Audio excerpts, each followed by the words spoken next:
the results of 14-15 out quite late, as it ended in June 30th, 2015. But we need to, the auditor's office, once we close in June, once June hits, they need to continue on making sure that all the activities for 14-15 get accurately reported. And then that's reflective. This report is reflective of the final draft of the CAFR. And then we're also looking at the current year, 15-16, and what's going on right now. And then we're looking at 16-17. So we're kind of working with 3 years at one time altogether. Plus, we're looking into the future. What does 3 years look like, and what 5 years look like? So, so we're kind of always working with a couple of years at a time. And so this report, as I mentioned, 14-15, is reflective of the final draft of the CAFR. So according to, per the GL, unadjusted revenues show $42,605,90, and expenses also show $35,402,361. For a net gain of revenue over expenses of $7,202,729.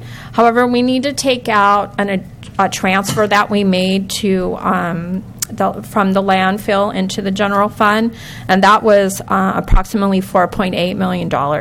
So that's going to bring our revenues over expenses. That's going to be an increase to fund balance of $2.3 million. However, I want to point out that at the end of June, we received a prepayment on SB 90. The state hadn't paid a lot of SB 90 claims for a couple of years, and then the governor's budget, they determined that they were going to go ahead and make lump sum payments of that. We got that in June of 2015, and I wanted to point this out. It was $573,587. Unbeknownst to us at the time that we did the budget, that they were going to prepay all this. So this is actually in the budget for 15-16. So we're going to have a shortfall of SB 90 revenue of that amount of money in the budget for 15-16. We've already received it. We just received it earlier than we anticipated receiving it. So I just don't want it to look like we're really short on revenue for 15-16 in that category, because we have already received it. So if we took that out, we would have had that we weren't anticipating. We would have had a $1.8 million increase to fund balance. Mr. Vice Chair, if I may. One thing to consider as well, we had budgeted this last year, I believe, 14-15 was $1.5 million we were going to use, or approximately there, for reserves to actually balance the budget this year. So there was no need to do that with still, having the $1.8 million that we made put back in reserves. Mr. Vice Chair, may I ask? I Sure. just want to be reminded what SB 90 is. SB 90 are mandated claims, activities that the county that does. They're reimbursing the counties for Right. that they committed to during their Yes. budget process. Okay. Right. Thank you. Yeah. Okay. Actually, Melinda. Yeah.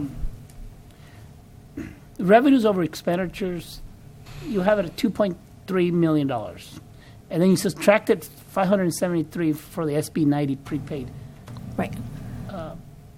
To me, prepaid means, they gave us the money, right?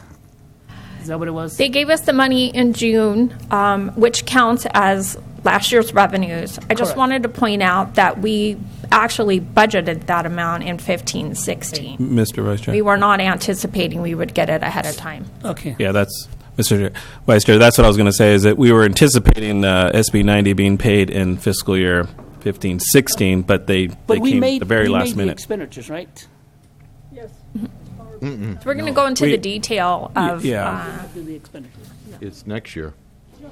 Expenditures have happened over the time in the last period of years. Oh, yeah. So that was, again, these are reimbursements for mandates that occurred years ago. Years ago. Yeah. And we expected it to get it, but we didn't get it. And Yeah. we'll get it Right. And we weren't sure if we were going to receive it, in 14, 15, or 16. And then That's already they committed that in the governor's budget Okay. that they were going to pay for that, and then That it came fi- through in June. That 573 is part of that $42,600,000, right? Right. Right, and Melinda And, could probably explain, but I don't think that that's a revenue that can be anticipated year for year, because there can be many years that the budget doesn't provide it to the counties, and also that's for a many-year period of time.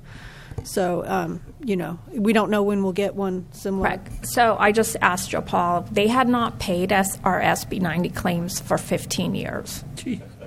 Wow, not surprised. So the governor determined during his budget last year that he would release that money. However, we were not expecting it to be released until 15-16. And so our budget reflected that we would be receiving it in 15-16. On the good note, we got it in 14-15. Yeah. Okay, makes sense. Okay. Mr. Chair, Vice yes. Chair, thank you. So roughly, taking out the one-time revenue monies, we're about $35 million in revenue that is ongoing from property taxes and other sources that is, basically, what we could expect year in, year out. The one-time monies is about $6 million in change, right? I'm just trying to put. Let's go through the actual. Yeah. She has the next. The next couple pages of will pages actually are the define that actual, more clearly. That answered my question where I want Okay. to be. So the next couple of pages, which I also provided reports for you. I put them on the PowerPoint, but I also provided reports for you. So at June 30th, this begins the general fund, a detail by department, revenue percentages, actual what we budgeted, what departments actually received, the percentage of what they received. And the same with expenditures, what we budgeted in expenditures, how much they actually received, and that percentage of actual expenditures. I do want to note that on the first page here, towards the bottom, that says non-departmental revenues, I actually adjusted the revenue for the transfer of the landfill monies to the general fund. They're not actually revenues. It was just a transfer, but it shows up in revenues. So I adjusted that out of there. So in the general government, all of these items are the general government. The second page talks about public protection.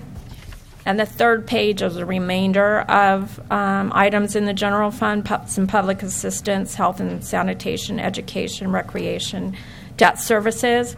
And so the total general fund, we received approximately 101% of what we budgeted in revenues. And then on the expenditure side, we spent approximately 92% of what we budgeted. And so your actual receipts to what you actually expended was, the difference was $2.38 million, which also ties into the first page that we just reviewed. Mr. Vice Chair, if I may. I also want to point out that I wanted you to really pay more attention to the totals at the bottom. This was our first year of working with the ERP, and so there was a lot of juggling to make sure we tried to get things in the right place. So it was a little bit of a learning curve. So some expenses, especially in payroll, might not be where we actually wanted them to fall, but overall in the general fund, they fell in the general fund. We just had some payroll issues with, say for example, the sheriff's department. They placed people in certain programs, and we didn't capture all of that right at the beginning while we were working with the ERP system. So I wanted you basically to really look at the bottom line of 100% of revenue versus 92% expenditures. A big piece of that difference is we had some unfilled vacancies. Yeah. And then we also did not need as much OPEB. We brought the OPEB down. We didn't need as much as we anticipated. So that's a big piece of why the revenues over expenditures are $2.3 million. Mr. Vice Chair, if I may. Great. Yeah, so that was one of the key reasons why we actually looked at vacancy budgeting for 15-16, and we implemented that because we were looking at the historical with this, and we noticed that there was a big gap there of monies not being used. So we definitely needed to fill some positions with that. So a couple of notes down in the little box at the bottom. Again, we budgeted OPEB to be at $3 million, and we actually, our costs were actually $1.9 million. We budgeted contingencies at $550,000, and we did use most of that. We used $510,000 in contingencies. Again, SB 90, we did not budget that SB 90 we would receive that much money, and we received $573,000. And then we estimated that we were going to use $1 million worth of fund balance, and we did not need to use that $1 million in fund balance. Any questions on the general fund? I got a quick question. If you look at the revenue perspective, for example, the juvenile detention facility is only 33%. I'm sorry, for which one? The juvenile detention facility, it only generates 3% of its expected budget. And also the recorder department also only received 53%. So in particular, the recorder, 53% revenue, 53% expenditures. The recorder should basically offset Oh, I see. Okay. itself. I see it. Okay, got it. That explains everything. On the juvenile detention facility, that could also be related to some payroll, where actual payroll postings got made. And their revenue usually, we're going to take a look at that revenue again, because a lot of times it does seem to come in less than we anticipated. I think there were some overtime related in the juvenile detention facility. I think there was some overtime related to the motorcycle rally that was not anticipated at the time. Okay, good. Any other questions? None? Okay, continue. Thank you. Continue. Okay. And then finally, looking at the other funds for fiscal year 14-15, as you can see, most of the funds, revenue over expenditures, came in higher than we anticipated. A lot of these also have to do with timing issues, a little bit more difficult to compare the other funds. They have quarterly claims that they process every quarter, so there's always kind of a catch-up on their expenditures. But as you can see, most of the funds turned out revenue over expenditures. So for those departments that had an over expenditure, they have their own fund accounts that they'll make up the difference? Right. They're usually self-balancing. When they present their budget, it's their revenue equals their expenditures. And if for some reason they don't anticipate receiving their revenue, including considering their fourth quarter claiming, then they will have to reduce their expenditures. Okay, good. Thank you. Any questions? None? Okay, continue. Okay, so that basically concludes fiscal year 14-15. Anybody from the public on 14-15? None? Okay, all right. Okay, so looking at 15-16, we're currently in 15-16. And this report, again, I also gave you a report in your packet. This is as of January 31st. And as you can see, on the general government side, we're about 43% of revenue and about 46% of expenditures. Public protection, a lot of, it appears, so revenue is at 28%, but a lot of these revenues do not come in until the end of the year. There's a lot of money sitting in trust funds, and we transfer that money over at the end of the year, not necessarily throughout the year. A lot of them are tied to expenditures, so once we finally know the total expenditures that we've had during the year, we'll transfer money in from trust funds. And then the percentage for the budget is expenditures is 53%. We're approximately 58% through the fiscal year, so we wouldn't want to see too many things that are over the target rate of 58%. And then finally, on the last page, again, some items on public assistance, health and sanitation, education, recreation, debt service. And so our total general fund revenue is about 39%, and our total expenditures are about 51%. So on the expenditure side, we're still within our target range of 58%.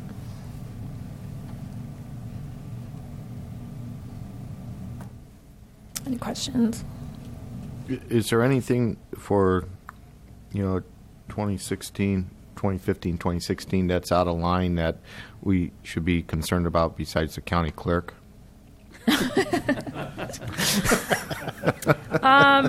To be honest with you, right now, we have our eye on the general relief. Relief. Yeah. We keep an eye on that quite often. The general relief seems to be increasing in expenses. There's really not very much revenue coming in on that. So that's one in particular that we keep our eye on. But, I mean, we thought in the year past that we're going to have a big dollar amount allocated to general relief, and now the economy is picking up, we should see that number drop. So. A lot of the general relief is actually run through the HSA department. And so hopefully we'll start seeing a drop in those costs. But currently we are keeping an eye on that particular one. Okay. All right. Any other questions? No? Thank you. Continue. And then looking at the other funds where they currently are right now, revenue and expenditures. Revenue is at 37% overall, and expenditures are at 35% overall. And again, there's a lot of quarterly claims that have not been. The quarterly claim for December would not come in until probably March. So it might show that revenue over expenditures are a little behind, but actually, excuse me, we're not really worried about that at this point because we understand there's a timing difference in almost all of these funds. I want to talk a little bit about labor because we implemented the new vacancy budgeting this year. So we budgeted that we thought our vacancy, I think it was at 6%, was going to be roughly $1.2 million. And as of January, we've offset that by about $1.1 million. So we're at 92% of where we thought we would be.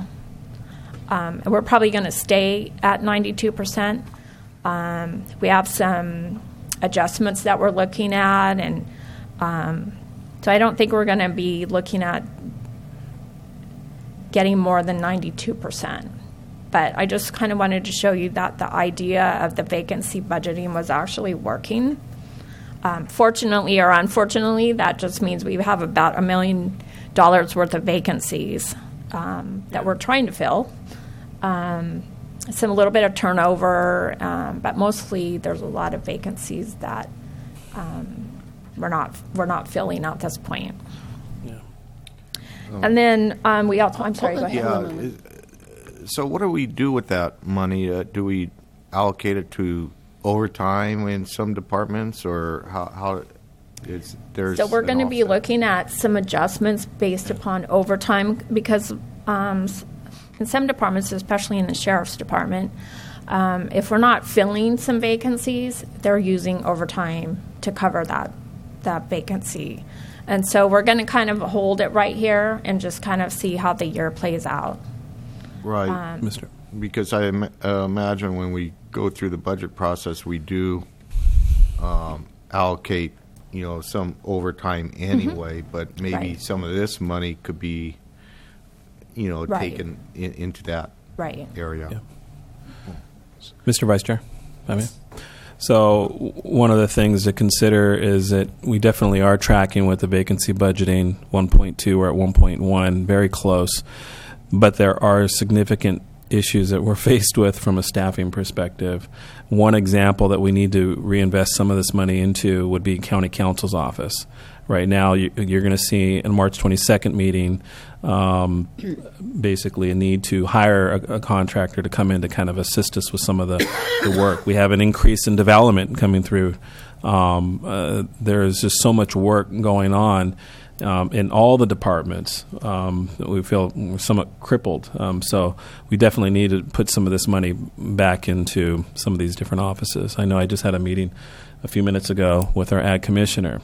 She's confronted with some issues as well. So we're working through that. We'll have a plan this next budget cycle for 16-17.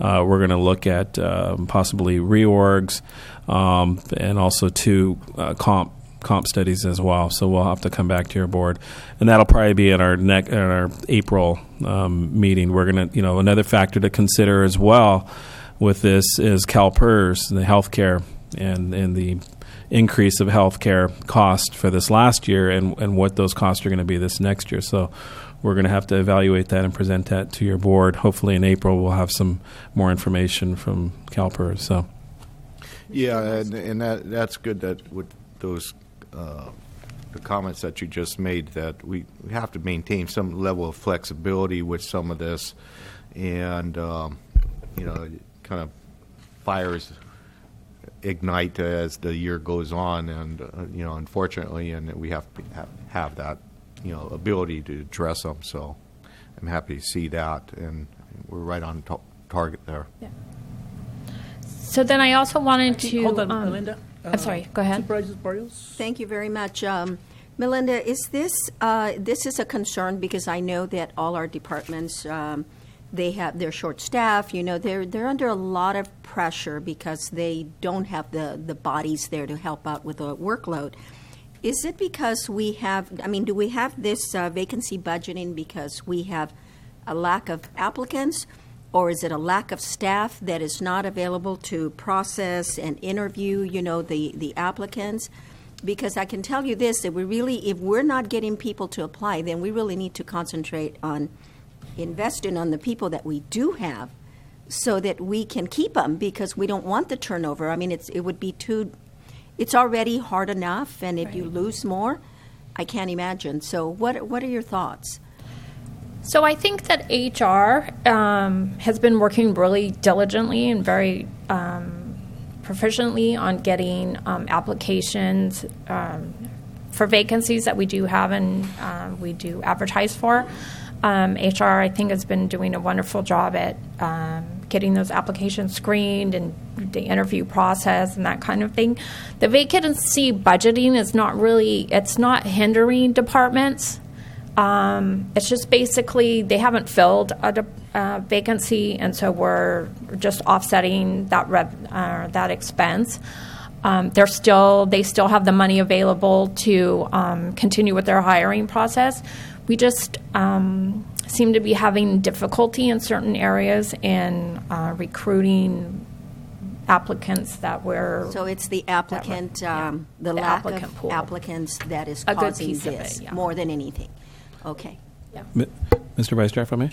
So I think when we started this process this last year with regards to vacancy budgeting, when we came to you probably about a year ago exactly to the day, there was a piece of the vacancy budgeting that's normal.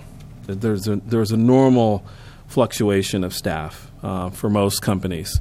But I think what we're noticing is, obviously, even with these numbers, we're technically at 58% of the budget year. When you look at that number, it's 92%. So again, this was our first stab at it. We were somewhat conservative, but it's still a big discrepancy between 58 and 92%. But we're noticing this. So next board meeting, on the 22nd, you're going to see an item for training out of our Health and Human Services office for $61,000 to provide training. Approximately 10 employees or thereabouts, potential employees, they're going to be coming on board in their office to get trained. It's an 8-week training, correct? It's an 8-week training that they go through. They go through all the systems. They learn how to do everything from A to Z within that field or within that job. Then, guess what happens? They're here for a bit. Then they go. And then they go to Monterey. They're fully trained, or they go to Santa Cruz. So we need to address that. I had a good conversation with Jim yesterday, I believe it was, and staff to, okay, we need to work on retaining these folks. If we're training them and we're spending this kind of money, we need to address that. So it's a combination of a lot of things to answer your question. Okay, and I guess you made my point, that we need to invest in the people that we do have that have been here so that we don't have that kind of That's right. turnover. If we're going to spend that kind of money, and they have been here and they have knowledge, we don't want to lose them to other counties. So we really probably want to concentrate on looking at that. Yeah. Thank you, Mr. Vice Chair. Yeah, and Anthony? just reiterate the importance of what you said about maybe the salary studies and understanding where we are in the marketplace for certain types of skill sets that we need to operate with. That's really important. Yeah. Good. Melinda? Okay, and then I also wanted to kind of give you an overview of also on our labor negotiations this year. To date, in January, we've paid out in the general fund $366,520 in the bonus pay, and then we also allowed in most groups vacation payouts. They could cash out $25 hours of vacation, and to date, the cash outs have been $34,900. We still have a couple of labor groups to settle and work through their negotiations. So anyways, as of today, we've paid out $401,000 worth of negotiation items, and we've allocated $400,000. So again, being that that's probably going to go over, we'll use some of the flexibility and the vacancy budgeting that we have at this point to cover the difference. All right. Anyone for the public?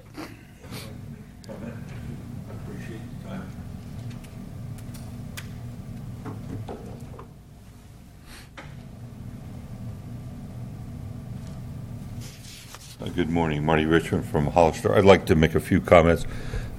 Some of this you may already have in your, and we just didn't cover it here because it's not part of it.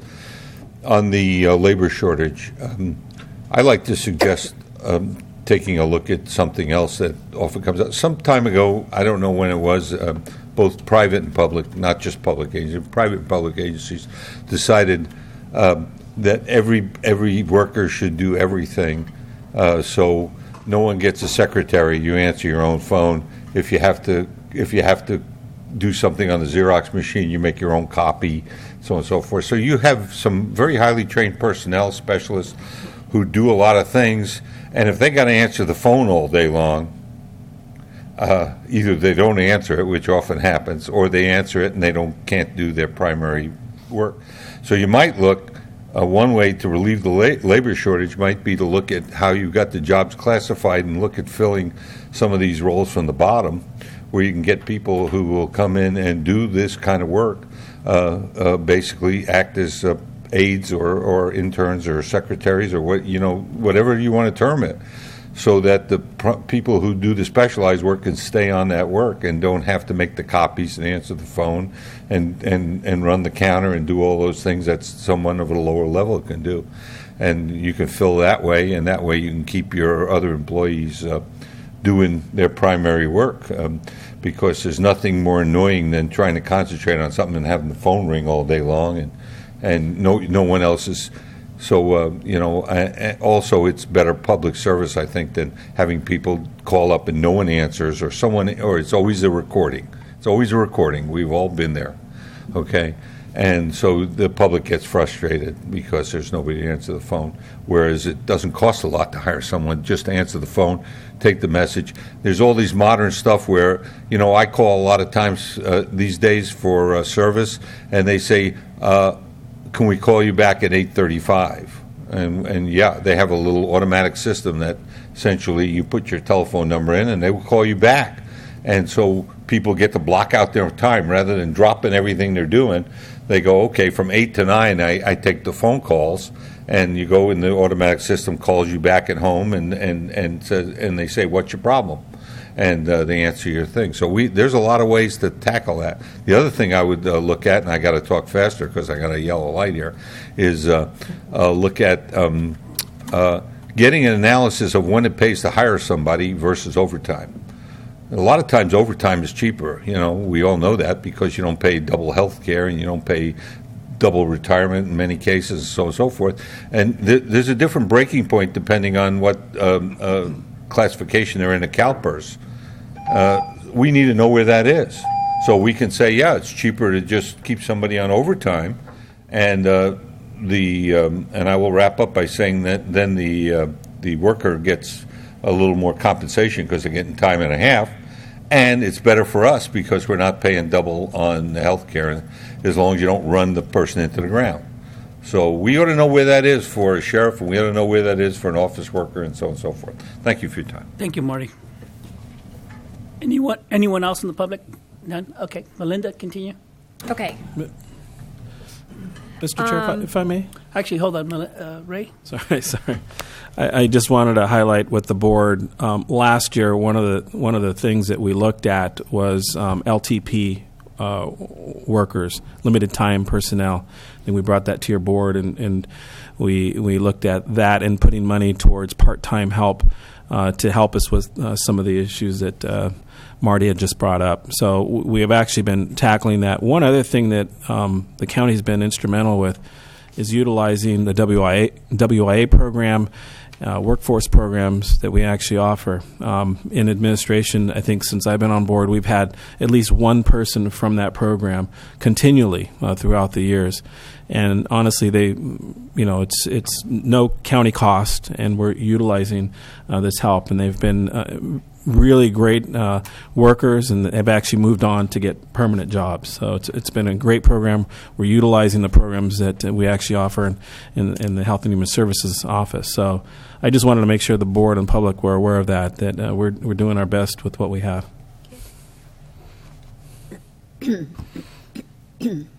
Okay, then kind of getting back to the fiscal report of 15-16, we did a kind of a trend analysis where all the different funds, in particular the general fund, the 5-year average in revenues at this point in time during the year is 38%, and we're currently at 39%. So I just kind of marked off the ones that were above the 5-year average.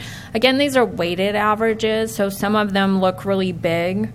However, they're, for example, Fish and Game,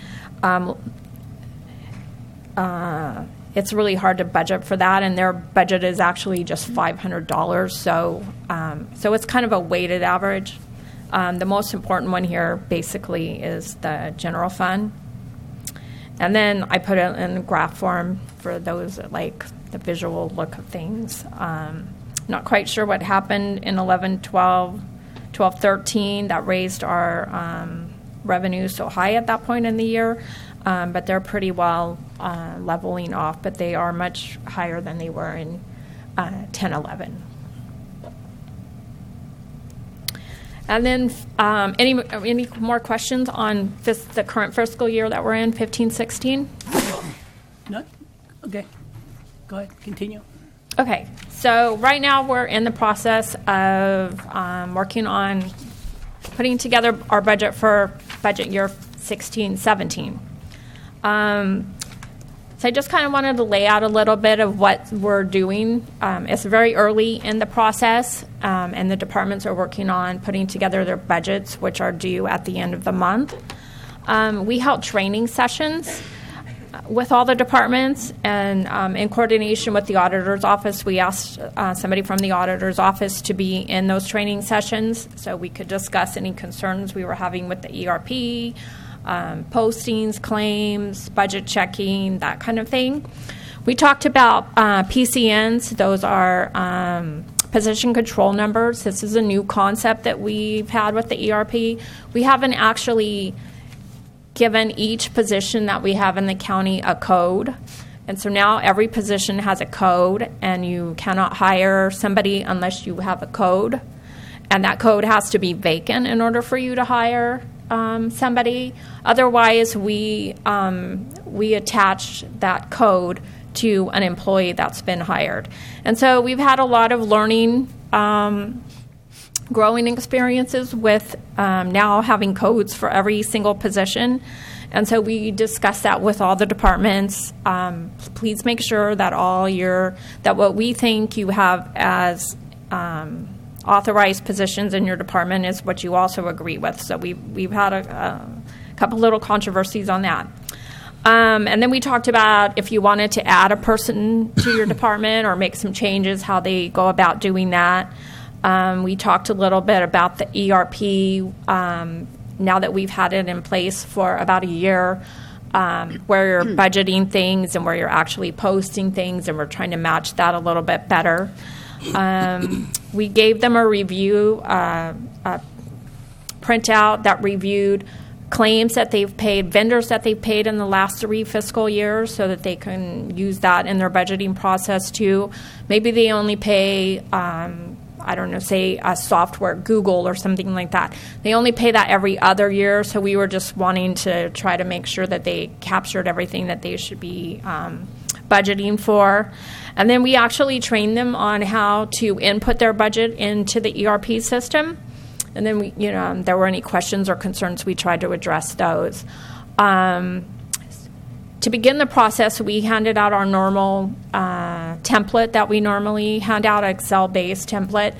A lot of departments are using them. I get calls, this is not quite working, or can you help us fix a cell or something like that.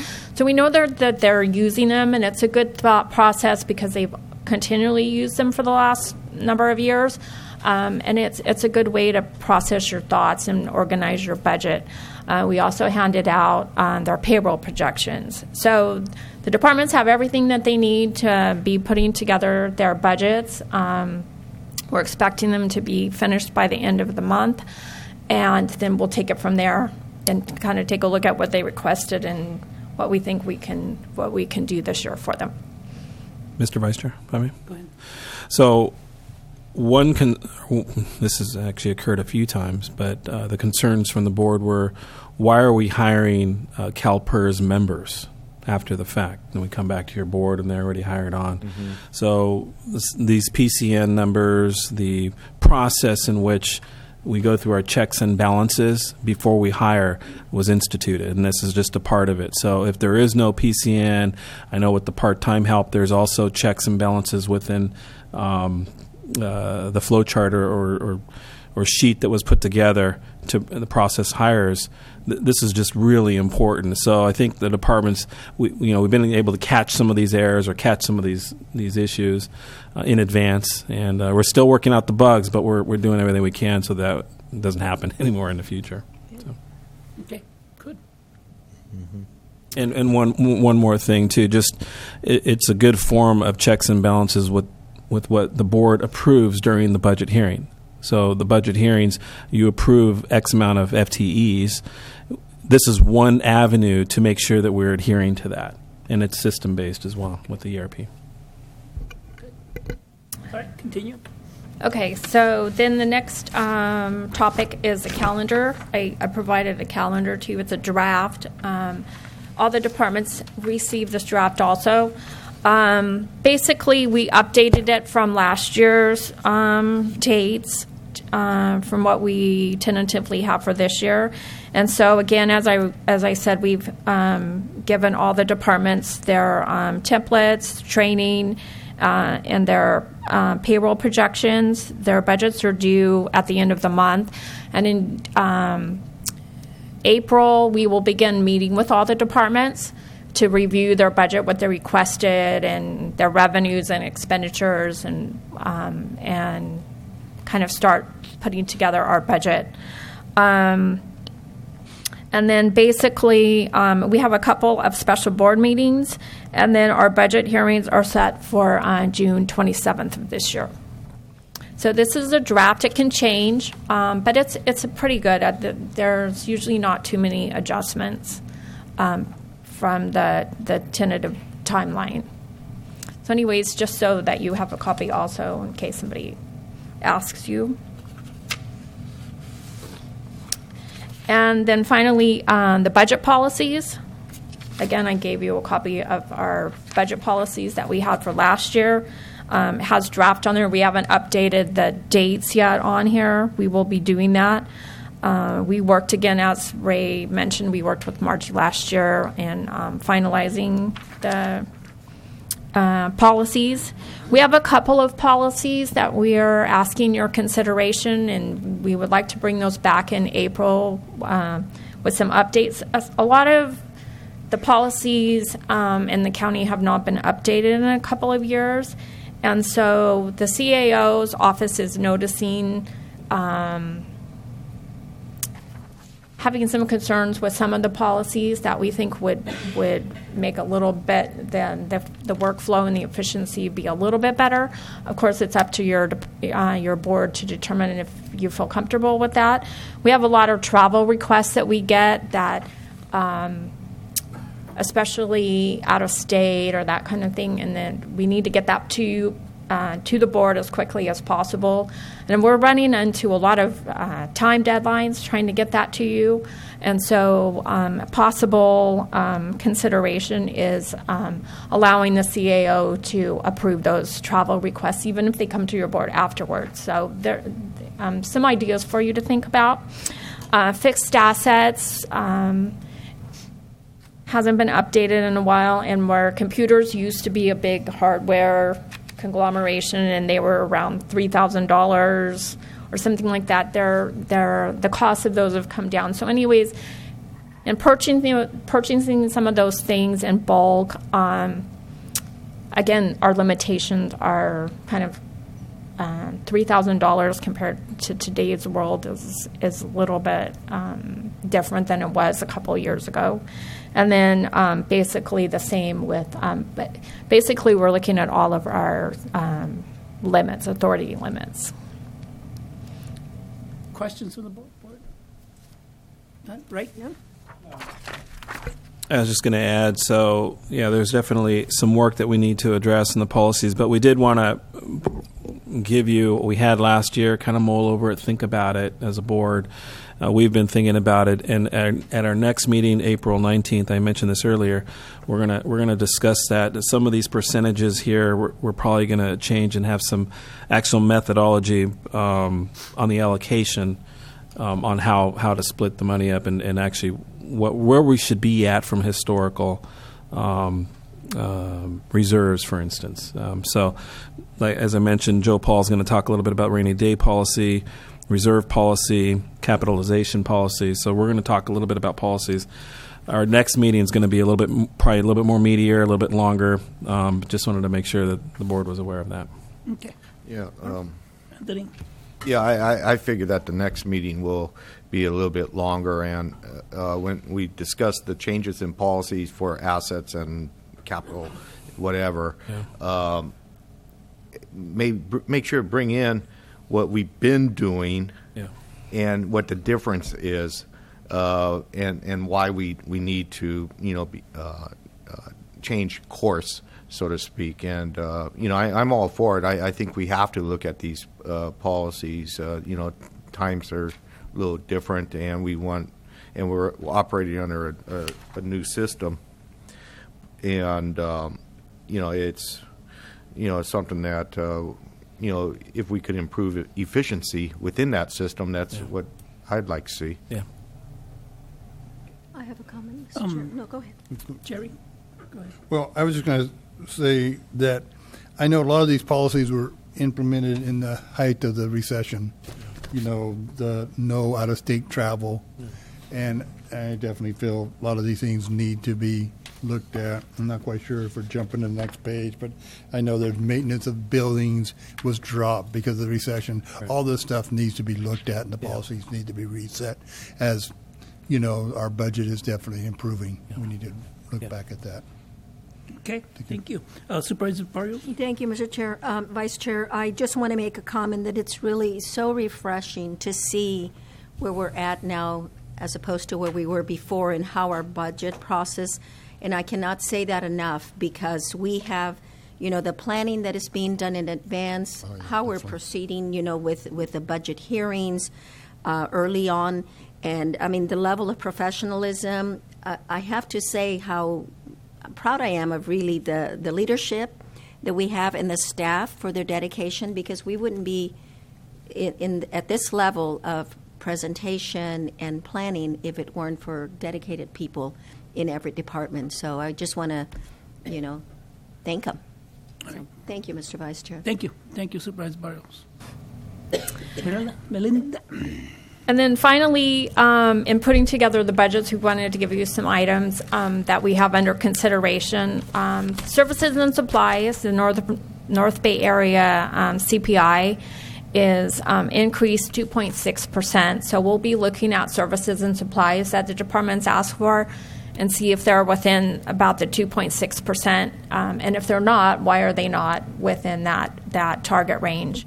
We have some vehicles that definitely we need to look at replacing, whether that's through leases or purchases. We need to look at. But there are some departments that definitely need their vehicles replaced.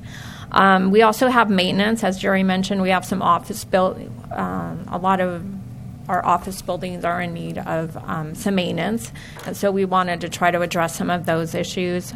We obviously always have infrastructure, technology, facilities, roads. Again, we're looking at what we can possibly do in those areas. And then again, at personnel requests, what are departments asking for in personnel requests? So those are basically some final considerations that we are going to be looking at in approaching this year's budget. Okay, and Mr. Vice Chair, if I may ask, under personnel requests, Supervisor Botello made reference to to doing the studies and that sort of thing. Would that fall under that particular consideration, or? So, in personnel has kind of two issues going. Number one is that what are they requesting in personnel? Are they asking for additional personnel and additional analyst in the CAO's office? So these are positions. Right. Okay. Or are they do they want to make some changes to some of their personnel? They have some vacancies, and so they're seeing that they need an accountant instead of an office assistant or something like that. So there's a whole procedure that they have to follow in order to do that. Also on the HR side, we want to look at compensation and some training and that kind of thing. So there's kind of two sides to personnel. Okay, and Mr. Vice Chair, if I still have the floor. What about where does restructuring fit into this whole personnel request plan? Because I know that department heads, we've made some changes to restructuring their whole departments. And I think that needs to be ongoing because there's some very, very good ideas coming from each one of them, and we need to hear them out and and make sure that we listen to their, because they know better than anybody Right. how better to run their departments. So I'm hoping that at some point that restructuring is considered very seriously, Right. and we move forward with some of those ideas. So in particular, last year, the probation department, during the budget cycle, wanted to do some restructuring. They had some reporting hierarchies that they wanted to put into place. Everything was kind of on a flat level. And so we, in that budget for 14, 15, 16, we looked at their restructure request, and we basically gave a little flexibility in their payroll projections so that they could implement that process, go through implementing the process. It's a long process because you also have to talk to the labor negotiations and make sure everybody's on board with everything. So it doesn't necessarily happen within a month or 2 months that you start thinking about that. And so we added some flexibility in their payroll projections so that at whatever point all of the logistics got through the workflow, they were able to make those adjustments. So yes, there are some departments that are looking at restructuring. Okay, very good. And I think I go back to the high performance training that we had, Yeah. and that has a lot to do. I mean, if we're going to expect that high performance, from our departments and from our staff, then we need to consider all those things, including like Right, and we'd like to restructuring. give them some flexibility. The and, flexibility, wanna just- restructuring right. ideas, and to better run those departments. So, thank you, Mr. Vice Chair. Mr. Vice Chair, if I may, to add to that. So one of the key items that we really need to work on is a comp study and the job spec study as well, just to make sure that where we stand and making sure that the employees are doing what they're getting paid to do, I think is going to be really key, and we may have to do that sooner than later. So we'll probably be coming back to your board in preparation for this next year's budget, just because there is just an onslaught of requests, and I think we want to tackle it from a county-wide, not just onesie-twosies in each department. I think we probably may need to do that under certain circumstances, depending on the urgency, but I think we want to tackle it as a whole. Thank you. Thank you. Any questions? That basically Supervisor concludes the presentation. Supervisor Munzer? Supervisor, anyone from the public? None? Okay, thank you. Who's next on the list? That's it. Just a thank you. Oh, thank you very much. Okay, thank you. If we're done, I can move to adjourn. Yeah. Mr. Chair, Mr. Vice Chair? Yes, yes. Is Motion to adjourn. there a second?